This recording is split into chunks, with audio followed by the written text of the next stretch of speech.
কুফা নগরীতে এক নাস্তিক ছিল। সে বলে বেড়াতো আমি আল্লাহরে দেখি না তাই মানি না।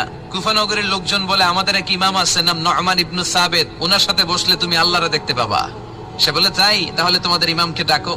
সাইয়েদনা ইমাম আবু হানিফা টাইম দিলেন, এই জুমার দিন, আজকে জুমার দিন না, এই জুমার নামাজের পরে ঠিক ভর দুপুরে 2টায় সবাই আমরা একত্রিত হব। নাস্তিকও আসবে, সাইয়েদনা ইমাম আবু হানিফাও আসবে। জুমার সালাতের পরে লোকের বন্যা বয়ে গেল, বাঁধ ভাঙা জোয়ার, অনেক মানুষ। নাস্তিক এসেছে, লক্ষ লক্ষ লোক এসেছে, আসে নাই ইমাম আবু হানিফা। আসে না আধা ঘন্টা, 1 ঘন্টা, 2 ঘন্টা পরে আসছে। নাস্তিক বলে এই তোমাদের ইমাম, যার কোনো সময়ের জ্ঞানই নাই, এর সাথে কিসের তর্ক? সাইয়েদনা ইমাম আবু হানিফা বলে ইনদি উযর, আমার ওযর আছে। কি ওযর? সাইয়েদনা ইমাম আবু হানিফা বলেন আমি ঘর থেকে বের হয়ে আসার পথে একটা নদী পার হয়ে আসতে হয়।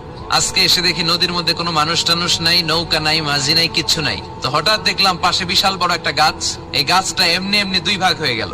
হঠাৎ গাছ থেকে এমনি এমনি লম্বা তক্তা হয়ে গেল, এমনি এমনি তক্তাগুলো জোড়ালে